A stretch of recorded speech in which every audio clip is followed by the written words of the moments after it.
قصة الدكتور اللي سبحان الله إذ فجأة كده في كام واحدة بنتوتات صغيرات شافوه، فقال لك يا مش قادرين بجد، احنا مش قادرين نعيش من غير ايه جمال الحلاوة دي، وهوبا اتقلبت لترندات.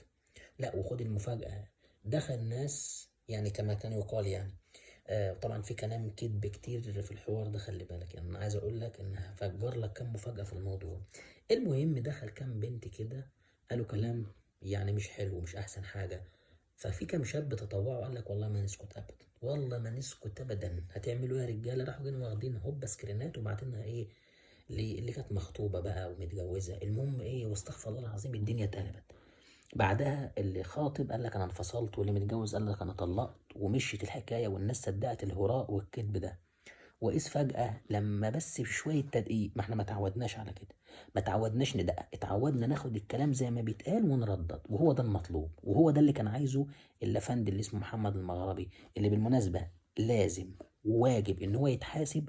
مش عشان خاطر كل ده طلع اكونتات فيك بالمناسبة يعني كل ده طلع فيك. طلع اللي عامل نفسه خاطب ده فيك، واللي طلعت بنت طلعت فيك، وكم واحدة اللي علقوا طلعوا فيك، والحكاية كلها من اولها لاخرها فيك في فيك. يتحاسب لأنه هو بدأ يضحك على الناس ويستغل الدعاية السلبية للترويج عن نفسه، بس بالإيه؟ بالكذب. ما هو لو أنت بتعمل حاجة وما فيهاش كذب على الجمهور ماشي، لكن الكذب ده بيتحاسب على فكرة، بيحاسب على القانون، بيحاسب على القانون المصري، وبيتحاسب عليه الحكومة المصرية، وبيتحاسب عليه صاحبه قانونيا. الكذب ده اللي أنت عملته تضليل، ده تضليل للرأي العام، تضليل للمجتمع، تضليل للناس. فأول واحد لازم إن هو يتحاسب الأفندي ده. تاني حاجة، ودي رسالة مهمة للناس، مش أي حاجة أنت تسمعها تصدقها. يا ريت تشغل الكبدة اللي جوه وتفهم إيه ده، اللي حصل، إيه المشكلة، إيه الحكاية.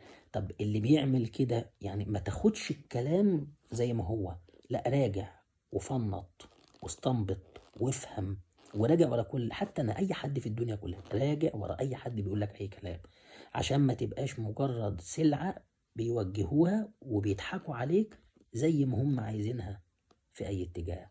اخيرا لازم ده يكون عبرة، لازم يكون عبرة، وإلا للأسف الشديد كله هيكذب ويعمل أي حاجة في مقابل الترند. ما تشهروش اللي ما يستحقوش الشهرة، ما تدوش صك الشهرة الخطير لأي حد، أرجوكم.